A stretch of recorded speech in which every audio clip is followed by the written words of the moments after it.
فاتحہ۔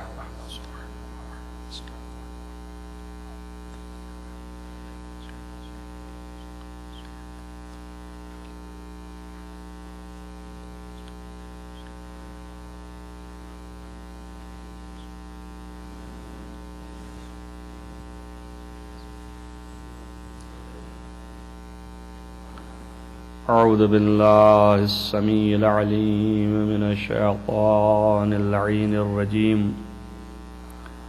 بسم اللہ الرحمن الرحیم، وبہ نستعین وہو المعین، الحمد للہ رب العالمین، والعاقبۃ للمتقین، والجنة للموحدين، والنار للملحدين والمنكرين، الصلاة والسلام على سيد الأنبياء والمرسلين، خاتم النبيين، مولانا مولى الكونين، جد الحسن والحسين، أبي القاسم محمد،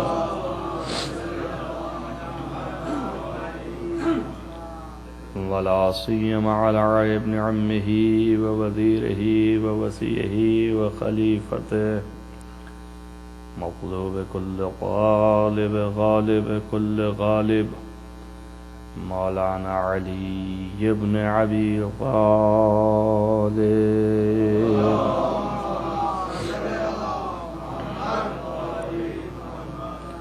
وآلہ الطیبین الطاہرین المعصومین المظلومین، الذین اذهب اللہ عنہم الرجس وطہرہم تطہیرا،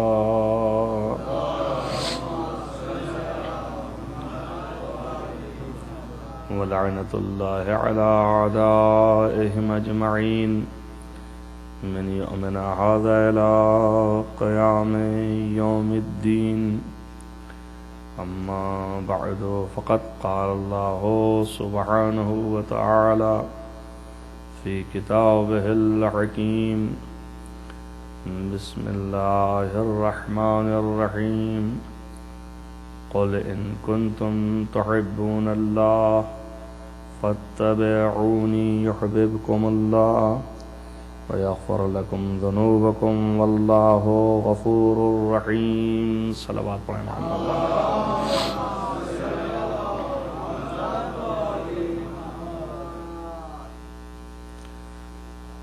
عزیزان کرام، مرتبہ ارشاد رب العزت ہے کہ اگر تم اللہ سے محبت کرتے ہو تو اے رسول ان سے کہو کہ اگر تم اللہ سے محبت رکھتے ہو تو پھر ہماری پیروی کرو، اور اس ہماری پیروی کے نتیجے میں اللہ تم سے محبت کرنے لگے گا.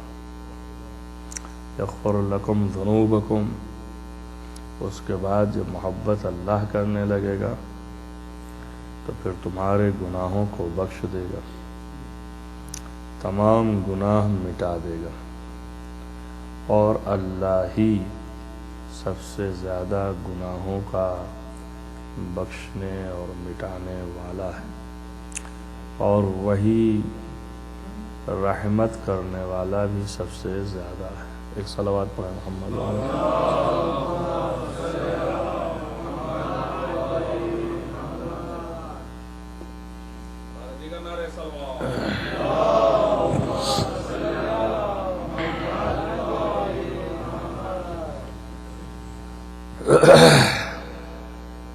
اس آیت کریمہ کے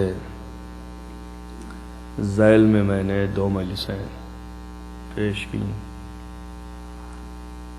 جس میں یہ آپ کے سامنے بتایا کہ ان مجالس کا موضوع قرار پایا کہ حقیقت دین محبت. تو در حقیقت دین جو ہے وہ اصل محبت ہے، اور وہ محبت لفظ عام جو ہے وہ تمام محبتیں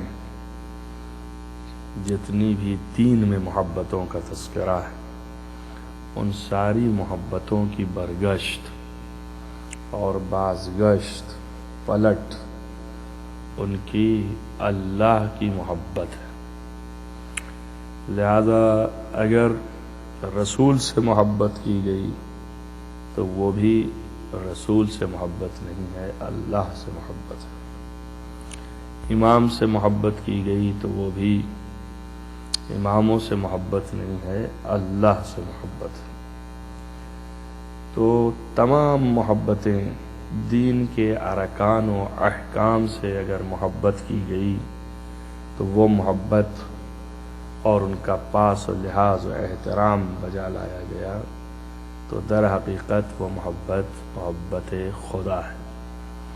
تو ان ساری محبتوں کا کہ جو دین کے اندر جن کا تذکرہ ہے اور مختلف جہت سے یہ محبتیں لازماتی ہیں، مثلا قرآن مجید یہ خود ایک اللہ کا نازل کردہ کلام ہے، اس سے بھی محبت آپ کو الفت اور محبت اور اس کی طرف بھی آپ کو توجہ التفات مگر محبت کے ساتھ کرنا لازم ہے اور فرض ہے، اس لیے کہ کلام الہی اور اللہ کی کلام سے محبت کرنا خود دلیل ہے کہ یہ آپ اللہ سے محبت کر رہے ہیں۔ قرآن مجید کی بد احترامی کرنا، اس کے خلاف کلمات ادا کرنا، اس کا احترام بجا نہ لانا، یہ جو ہے وہ اللہ سے عدم محبت کا اظہار ہے۔ اور اسی لیے مختلف مقامات پر قرآن نے پیش کیا ہے کہ اس کے ساتھ بھی آپ تہذیب سے پیش آئیے، احترام کیجیے اور بد احترامی سے پیش نہ آئیے۔ تو اس لیے کہ اللہ کی نشانیوں میں سے ایک اہم نشانی جو ہے وہ قرآن مجید ہے۔ وَمَن يُعَظِّمْ شَعَائِرَ اللَّهِ، اور جو اللہ کی نشانیوں کی تعظیم کرے فَإِنَّهُ مِن تَقْوَى الْقُلُوبِ، وہ دلوں کے تقوی کا باعث ہے۔ دو طرح کا تقوی ہوتا ہے قرآن نے بیان کیا۔ ایک تقوی یہ ہے کہ عمل سے، اعضاء اور جوارح کا تقوی ہے، یعنی اپنے اعضاء اور جوارح کو آپ نے بچایا اللہ کی نافرمانی سے، تو ایک تقوی یہ ہے۔ اور ایک تقوی یہ ہے کہ اپنی فکر اور اپنے دل کو آپ نے ان تمام آلائش سے جو اللہ کی نافرمانی کا خیال پیدا کریں اس سے بچائیں، اس کا نام ہے تقوی قلوب۔ جو دل کا تقوی پیدا ہوتا ہے اور تقوی قلوب ہے، اس کی اللہ نے مثال میں لے آیا ہے کہ اگر اللہ کی نشانیوں کی آپ احترام بجا لائیں، تعظیم کریں، تو آپ کے دل میں یہ تقوی پیدا ہوگا۔ یعنی کیا ہوگا؟ مقصد یہ ہے کہ آپ کے افکار و فکر جو ہے وہ کبھی ان تمام گندگیوں کی طرف نہیں جائیں گے، اللہ کی نشانیوں کے احترام کی وجہ سے۔ اور کوئی کسی کا احترام اس وقت تک زور زبردستی نہیں ہے، جب تک کہ لگاؤ نہ پیدا ہو کبھی بھی نہیں کرتا۔ احترام کرنے کے معنی ہی یہ ہے کہ لگاؤ پیدا ہو اس میں۔ اب آپ دیکھتے ہیں کہ بہت سے لوگ منافق ہوتے ہیں روزمرہ کی زندگی میں بھی، البتہ یہ کہ وہ منافق کہ جسے قرآن نے بیان کیا ہے وہ اعتقادی منافق کی بات ہے۔ اعتقادی منافق یہ ہے کہ دل میں کفر رکھتا ہے اور ظاہر زبان پر وہ ایمان کا اظہار کرتا ہے، یہ اعتقادی منافق ہے۔ لیکن عملی منافق جو ہے روزمرہ کی زندگی میں ممکن ہے کہ آپ دیکھیں کہ ایک آدمی کا احترام کر رہا ہے ظاہر میں، اور دل میں اس کو کوئی کسی قسم کی ذرہ برابر الفت اور محبت نہیں ہے، تو آپ کہیں گے کہ دھوکے ہو جاتے ہیں اس طرح کے منافقوں کی وجہ سے۔ میرا کہنا یہ تھا کہ یہ جو ظاہر میں احترام کر رہا ہے یہ بھی بغیر کسی لگاؤ کے نہیں ہے، اس میں بھی محبت نہیں ہے، ٹھیک ہے، نہیں ہے، لیکن لگاؤ بہرحال ہے، یا کوئی مقصد پوشیدہ ہے یا کوئی ہدف پوشیدہ ہے، مقصد اور ہدف کی وجہ سے وہ احترام بجا لا رہا ہے کہ وہ مقصد اس کا جو ہے خراب نہ ہونے پائے، اس لیے وہ بجا لا رہا ہے۔ ظاہراً دل میں اس کے کوئی محبت اور الفت نہیں ہے، مگر اس ہدف اور مقصد کی بنیاد پر بہرحال ادھر توجہ دیتا ہے، احترام کرتا ہے۔ اسلام نے اس کی بھی جو ہے اہمیت رکھی ہے کہ چونکہ بھلے سے اس کے دل میں کوئی جو ہے وہ محبت نہیں تھی، مگر اس کے پیش نظر کہ اتنی دیر کے لیے ہی صحیح وہ جھکا اور احترام جو بجا لایا وہ بھی اجر کے قابل ہے، اسے بھی دے دو، اجر میں لے آؤ، اس کو بھی ہم اجر دیں گے۔ اب یہ بات اور ہے کہ اجر تو دینے کو تیار ہے، مگر جب عمل تولا جائے گا تو پھر اخلاص کی بات آئے گی، تو اخلاص مانے ہو جائے وہ ایک الگ چیز ہے۔ ایک صلوات پڑھیں محمد والا۔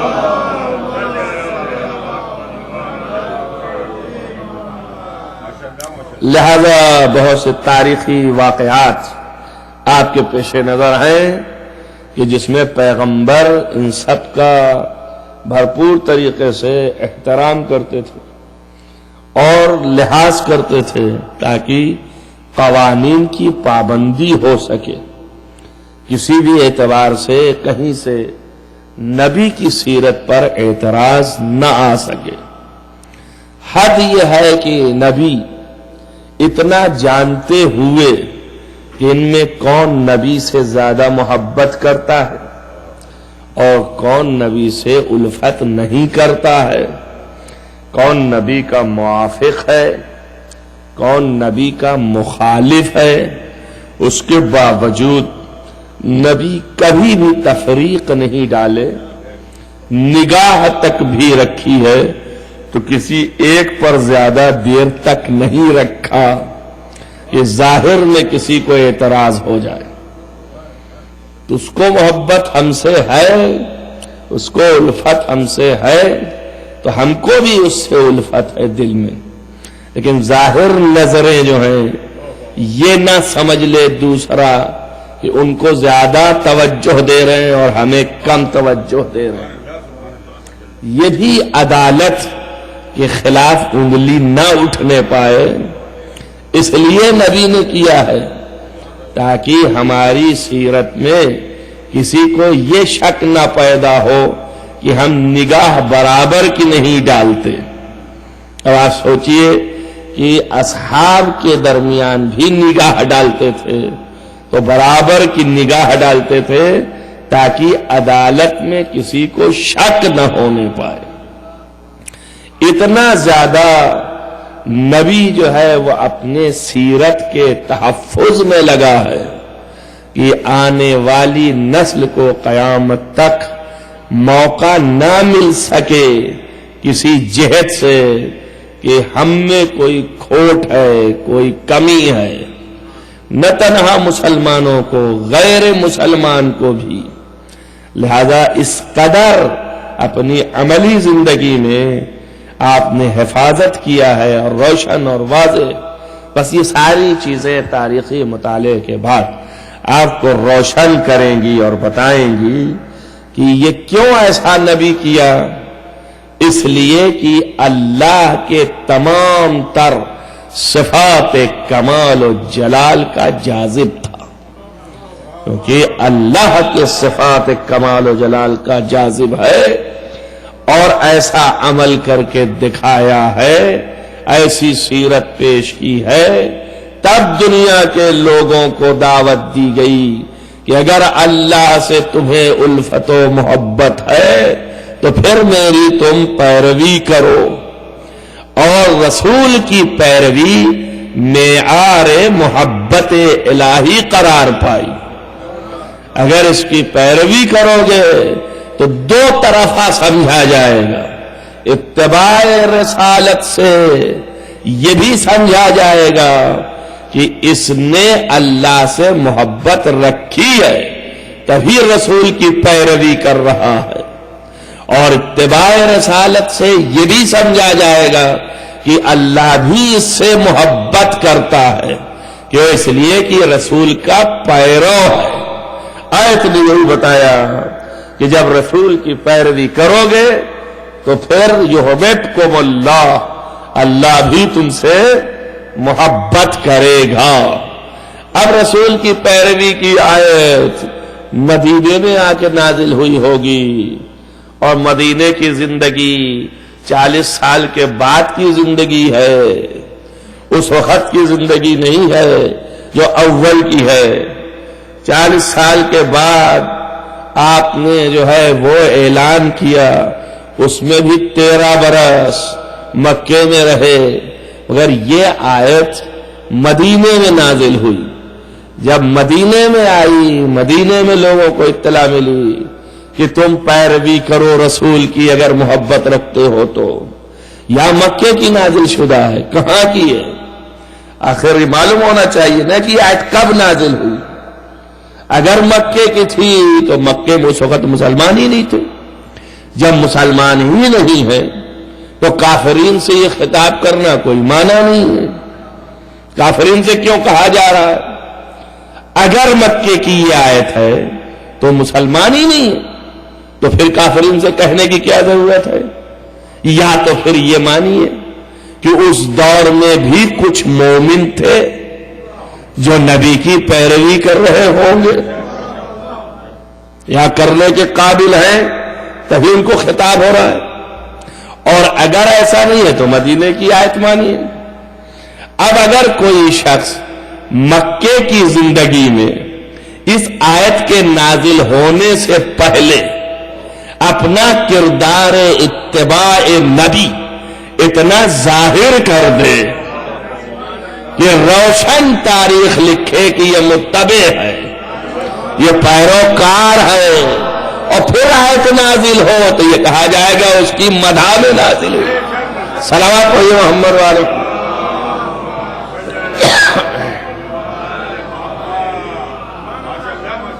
ایک صلوات اور پڑھنا۔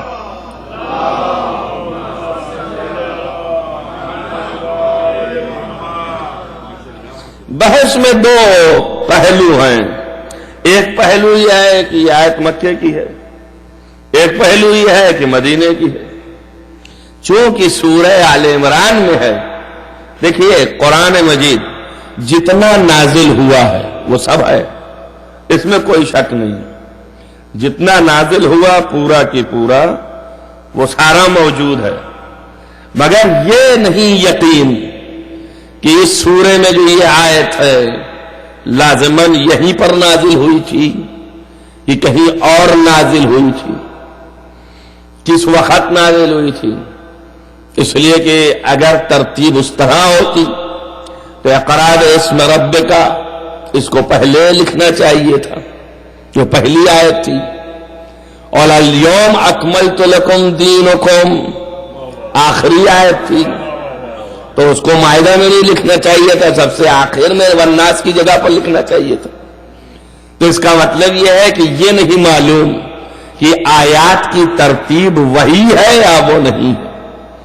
ظاہر یہ دکھ رہا ہے کہ وہ نہیں ہے، ممکن ہے یہ آیت کہیں اور کی ہو اور یہاں ہو، اور بھی بہت سی بحثیں، مگر اسے تحریف نہیں کہتے۔ تحریف کے معنی یہ ہے کہ آیتوں کے معنی بدل جائیں، اس طرح آیتیں لکھی جائیں کہ ان کے معانی بدل جائیں، الفاظ بدل جائیں، اور آیتیں کم ہو جائیں، اور بعض لوگوں کے نظریے کے حساب سے کہ جنہوں نے رسول اللہ کو اس قابل بھی نہیں سمجھا آیتیں پڑھ جائیں. کہتے رسول اللہ بخاری والے لکھتے ہیں کہ رسول اکرم نماز کی حالت میں قرات فرما رہے تھے, 2 آیتیں جو ہے شیطان نے اور القا کر دی, جو 2 آیتیں اور بڑھا دی رسول اللہ نے. تو اس کا مطلب یہ ہو گیا کہ رسول کے پاس اللہ ہی کا کلام نہیں اس قرآن میں, علیہ حسب اللہ شیطان کا بھی کلام اضافہ ہو گیا. تو جو لوگ اس کے قائل ہیں کہ نبی کے اوپر شیطان کا بھی حملہ ہو سکتا ہے, تو وہ جو ہے ممکن ہے کہ اضافہ کر دیں, کم کر دیں, وہ اپنی خبریں لیں قرآن سے متعلق. لیکن ہمارا اعتقاد یہ ہے کہ جتنی آیتیں اللہ نے نبی پر نازل فرمائی تھی وہ ساری آیتیں اس کے اندر موجود ہیں. اس میں نہ کم ہوا نہ اس میں کچھ زیادہ ہوا. فقط یہ ضرور ہے کہ ترتیب وہ نہیں ہے جیسے نازل ہوئی تھی. اگر ترتیب بھی ویسی ہوتی تو کیا کہنا, سبحان اللہ. سورہ حمد کب نازل ہوا اور کس جگہ نازل ہوا, اور سورہ حمد سب سے پہلے رکھ دیا گیا صرف اس وجہ سے کہ نماز میں قراءت اس کی ہونے کی وجہ سے, اس وجہ سے اس کو پہلے رکھ دیا گیا. بھیا نماز میں قراءت کرنا کوئی ضروری نہیں, سورہ حمد نہ پڑھیے, کوئی اور سورہ پڑھیے. نہیں, رسول اللہ نے یہی کیا ہے اور یہی حکم دیا ہے, سورہ حمد ہی پڑھا جائے گا. تو سورہ حمد کی قراءت ہونے کی وجہ سے اس کو قرآن میں سب سے پہلے اولویت حاصل ہو گئی. بھائی کہے اولویت حاصل ہو گئی, ان کا چونکہ یہ افضل ترین سورہ ہے اور افضل ہونے کی وجہ سے اللہ نے افضل قرار دیا ہے, اس لیے نماز میں اس کی تلاوت ہوتی ہے اور قراءت ہوتی ہے, اس لیے اس کو سب سے پہلے ہونا چاہیے. تو ایک معنی یہ بھی سمجھ میں آ گیا. اور یہ قرآن خلیفہ ثالث کے زمانے میں جمع ہوا ہے, اس وقت یہ پہلے لکھا گیا اس میں. تو یہ بات معلوم ہو گئی کہ لکھنے کی وجہ افضلیت تھی. تو اگر کوئی چیز افضل ہو تو اس کو پہلے رکھا جاتا ہے. تو اب جو بھی افضل ہوگا وہ خلافت میں بھی پہلے ہونا چاہیے. صلوات محمد وعلی محمد.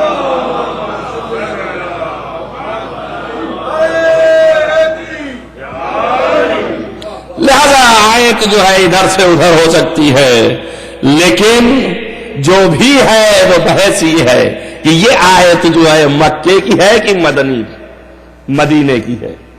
اگر مکی ہے تو یہ مانیے آپ کہ کافرین کو خطاب نہیں کر سکتا اللہ, ان سے کہو کہ اگر اللہ سے محبت ہو تو میری پیروی کرو. ارے کافرین تو کہاں محبت رکھ رہے ہیں, وہ تو پہلے سے انکار کر رہے ہیں. جب انکار ہی کر رہے ہیں تو ان سے بار بار یہ کہنا کہ اگر محبت ہو, اگر محبت ہو. ارے کہاں محبت, محبت تو ان کو ہے جو ایمان لے آئیں گے. تو اگر مکے کی ہے تو کافرین سے خطاب نہیں, مومنین سے ہے. تو مانو کہ اس وقت مومنین تھے, جو مومنین تھے. اب آپ خود سوچئے کہ جو مومنین تھے ظاہر ایمان لے آئے تو پیروی کی ضرورت ہوئی ان کو, تو ان سے کہا گیا. اور یا یہ مانیے کہ مدینے کی ہے تو مدینے میں بہت سے تھے مسلمان اور گڑبڑیاں کر رہے تھے. وہ کہہ رہے تھے کہ بھائی اللہ سے محبت ہے مگر نہیں مان رہے تھے, رسول اللہ کے عمل کو نہیں دہرا رہے تھے.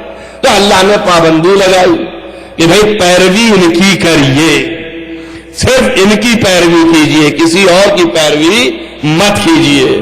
اور ایک معیار بنایا کہ محبت الہی کا معیار یہ ہے کہ اللہ کے رسول کی پیروی کرتا ہو. تو اگر مدینے میں نازل ہوئی تو مومنین کے لیے ہے, درست ہے, لیکن ایک معیار تو مل گیا نا کہ محبت کی پہچان اطاعت رسول ہے, اتباع رسول ہے. اور پھر اس کے بعد جو ان کی اطاعت مسلسل کرتا جائے وہ محبوب خدا رہے گا۔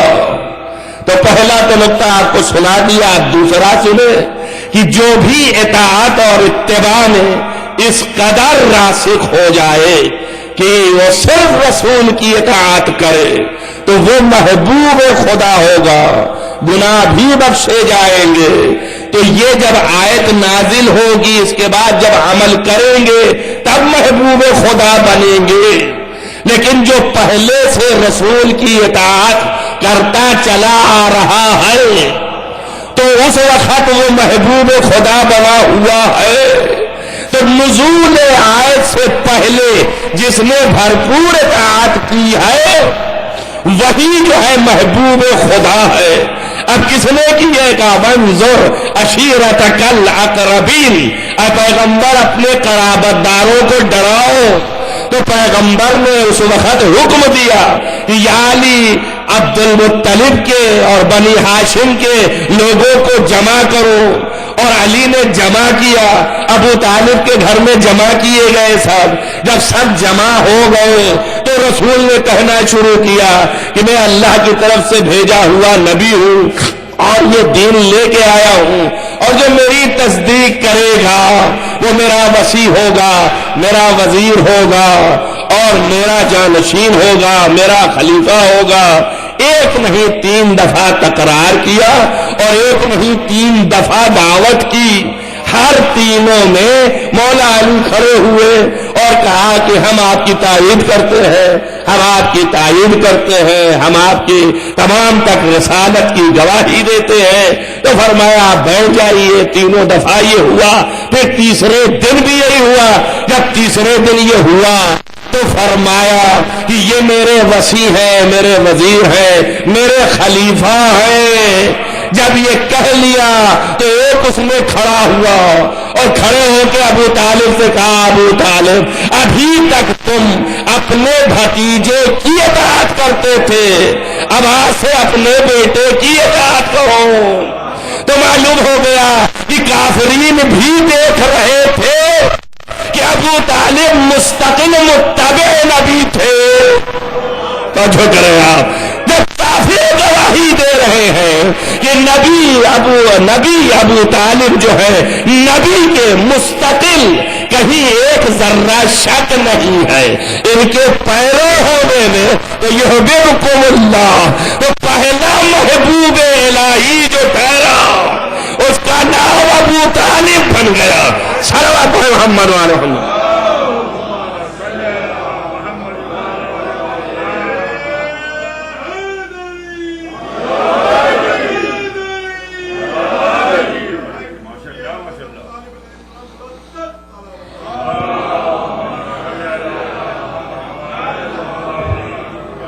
آپ دیکھیں کہ یہ ایک آیت کے حصے میں ایک ہے، 3 پہچان اللہ نے رکھی اس دین کی، اس دین کے قبول کرنے والے۔ پہلا یہ ہے کہ حق دین جو ہے اور حقیقت دین وہ محبت الہی ہے، اللہ کی محبت، یہی اصل دین ہے۔ تو آپ دیکھیں نا کہ اصل دین یہی ہے کہ محبت الہی۔ اللہ نے کہا بھی یہی کہ اگر محبت ہے اللہ سے تو ان کی پیروی کریں۔ میں اپنی بات کو یہاں پر کامل کرنا چاہتا ہوں۔ 3 دفعہ زور دیا آپ کے سامنے کہ ابو طالب کو کافروں نے کہا کہ آپ ابھی تک اپنے بھتیجے کی پیروی کر رہے تھے اور اب اپنے بیٹے کی پیروی کرو۔ تو پیروی بھتیجے کی کب ہوگی؟ جب اللہ سے محبت ہو تب ہوگی۔ تو کافرین بتا رہے ہیں کہ ہم تو اللہ سے دشمنی کیے ہوئے تھے، لیکن ابو طالب پہلے سے اللہ سے محبت کر رہے تھے۔ جو دشمنی کرے وہ کافر ہے، جو محبت کرے وہ مومن ہے۔ تو کافر خود ہی ایمان ابو طالب کا اعلان کر رہے ہیں۔ صلوات محمد وعلی محمد۔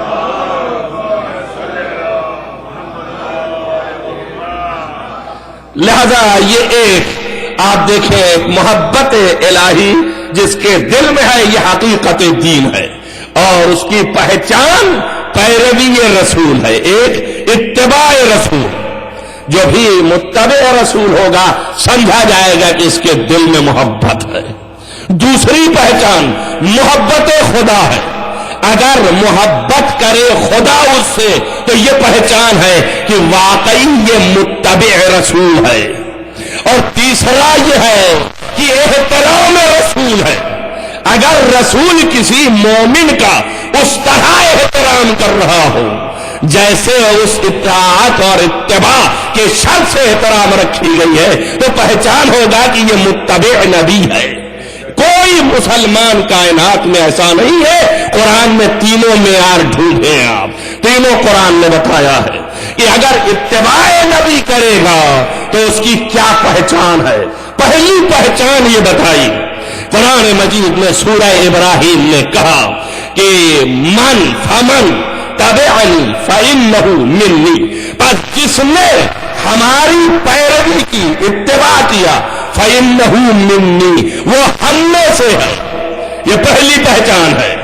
جس نے بھی اتباع کیا ہماری, رسول کہہ رہا ہے, جس نے بھی اتباع کیا ہماری, فإنہ منی, وہ ہم میں سے ہے. توجہ ہوئی آپ کو؟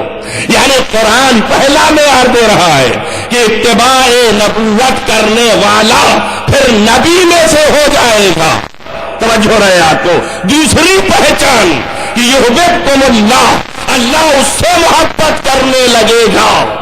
تو اس کے معنی یہ ہے کہ اب کوئی اگر کہے کہ ہم نبی کی پیروی کر رہے ہیں تو پہچانیں گے کیسے؟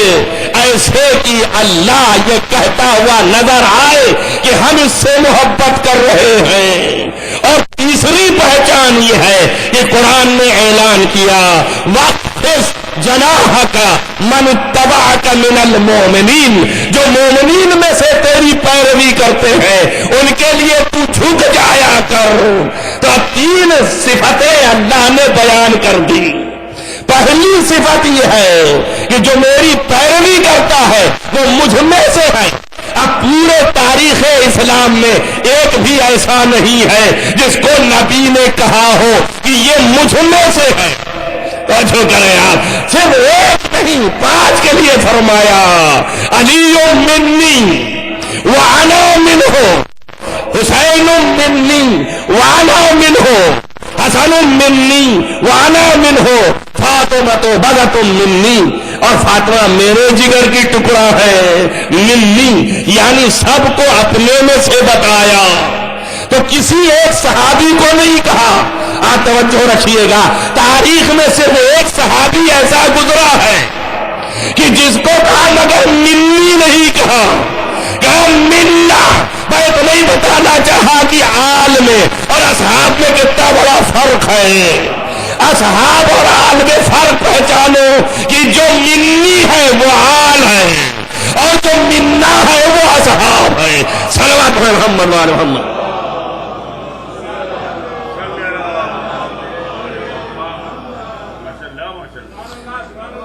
یعنی کیسے فرق اس میں آیا؟ دیکھیے, جب تک منی کی بات ہے وہاں معنی ہے کہ یہ اطاعت پیغمبر میں ہے, اور جب منا کی بات ہے تو اس کے معنی یہ ہے کہ جتنے منی تھے ان سب کی اطاعت میں یہ ہے. تو صحابی واقعی وہ ہے, نبی بتا رہا ہے کہ جو مجھ میں سے ہے ان کی اطاعت کر رہا ہو, اسے کہتے ہیں صحابی واقعی. ایک صلوات محمد والے محمد.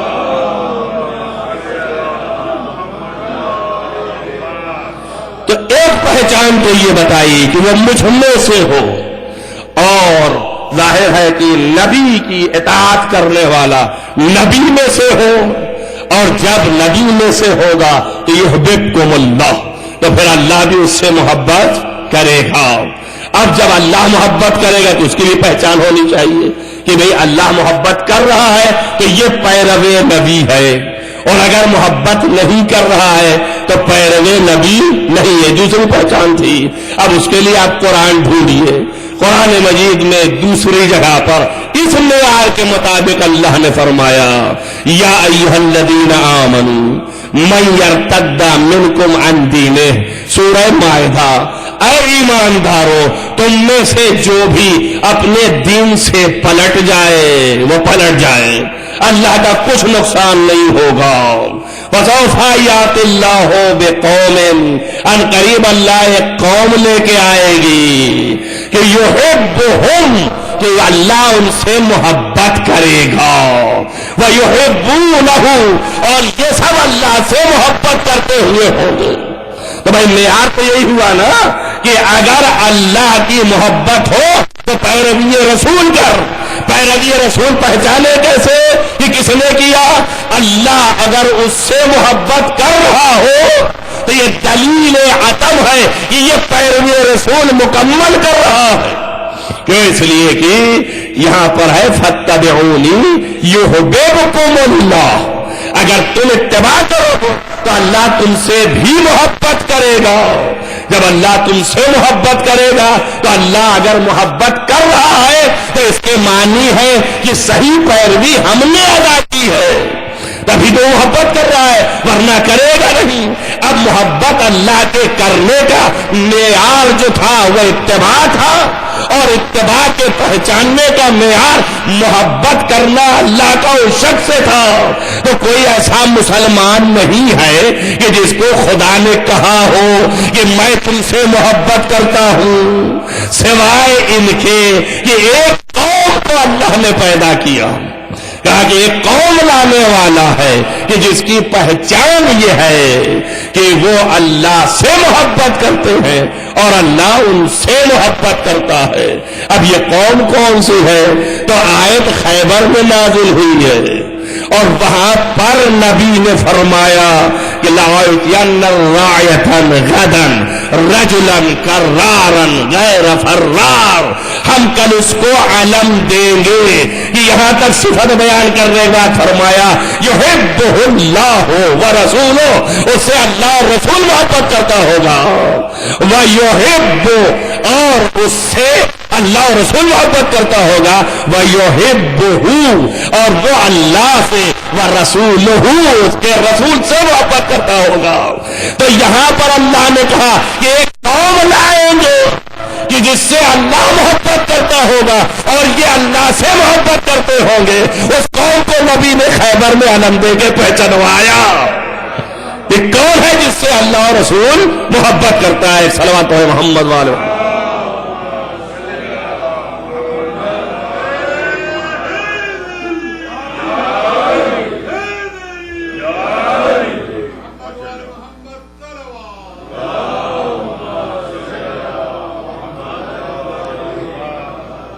تو بس دو پہچان ہوئی، ایک یہ کہ اتباع کرنے سے رسول کا جز قرار پائے، اور دوسری پہچان یہ ہے کہ اتباع کرنے کی کہ یہ متبع رسول ہے، واقعی محبت خدا ہے، یعنی اللہ خود اس سے محبت کرے گا۔